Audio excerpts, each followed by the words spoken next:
செம்ம டேஸ்ட்டாக கிழங்கா மீன் குழம்பு தாங்க செய்ய போகிறோம். எந்த மசாலாவும் ஆட்டி ஊற்றாமல் பொடிகளை மட்டும் வச்சு நல்லா தண்ணியாட்டம் நம்ம வச்சு சாப்பிட போகிறோம். வாங்க வீடியோக்குள்ளே போய் கிழங்கா மீன் குழம்பு செய்வது எப்படின்னு பார்க்கலாம்.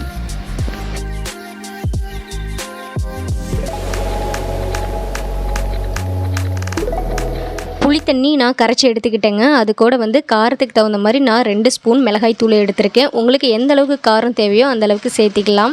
இதுக்கப்புறம் நம்ம மல்லித்தூள் 3 ஸ்பூன் சேர்த்திருக்கிறேன். மல்லித்தூள் தாங்க அதிகமாக நம்ம மீன் குழம்புக்கு சேர்த்திக்கணும்.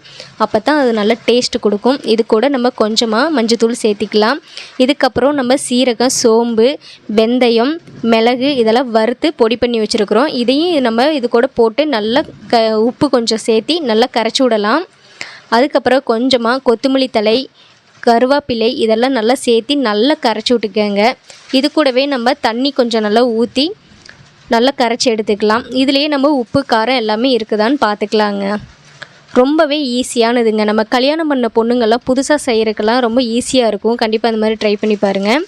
அதுக்கப்புறம் நல்லெண்ணெய் நம்ம சேர்த்திக்கலாம் தாளிக்கிறதுக்கு. கொஞ்சமாக கடுகு, மிளகு கொஞ்சம் இதெல்லாம் நல்லா பொரிஞ்சு வரட்டுங்க. மிளகெல்லாம் மீன் குழம்புக்கு நல்லா நம்ம போட்டு தாளிக்கிறப்ப செம்ம டேஸ்ட்டாக இருக்கும். 5 பச்சை மிளகா நான் சேர்த்திருக்கிறேன். இது கூட 2 கட்டை பூண்டு எடுத்துருக்கிறேன். கொஞ்சமாக கருவேப்பிலை சேர்த்திக்கலாம். அதுக்கப்புறம் சின்ன வெங்காயம் நம்ம சேர்த்திருக்கோம். முழுசாக போட்டால் மீன் குழம்புக்கு செம்ம டேஸ்ட்டாக இருக்கும்.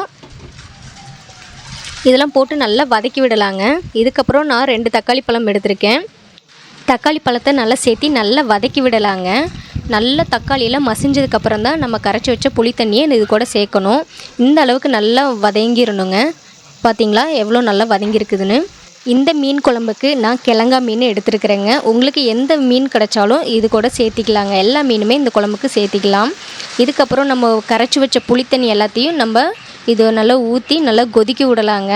ஒரு கொதி வந்ததுக்கப்புறம் நான் அரை மூடி தேங்காயை நல்லா பால் எடுத்து வச்சுருக்கிறேங்க. அதையும் நம்ம இது கூட சேர்த்திக்கலாம். இதுக்கப்புறம் நல்லா கொதிச்சதுக்கப்புறம் நம்ம கிழங்கா மீனை நல்லா சுத்தம் பண்ணி எடுத்தாச்சுங்க. இதுக்கப்புறம் குழம்பு நல்லா கொதிச்சதுக்கப்புறம் ஒவ்வொன்றா நம்ம குழம்புக்குள்ளே சேர்த்திக்கலாங்க.